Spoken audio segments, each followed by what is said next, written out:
ஆணவம் உள்ளவரை ஆன்மீகம் இல்லையடா. ஆண்டவனை அறிவதற்கு நாணயம்தான் எல்லையடா.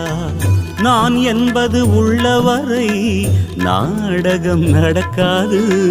நான் என்பது உள்ளவரை நாடகம் நடக்காது. ஊனுடம்பை வெறுக்காமல் உனக்கேதும் புரியாது. ஆன்மீகம் என்னவென்று யாருக்கும் தெரியல. காரணம் ஆண்டவன் யாருன்னு புரியல.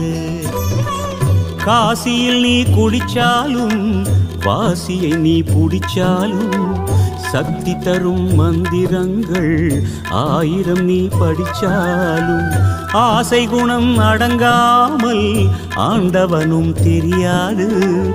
ஆசை குணம்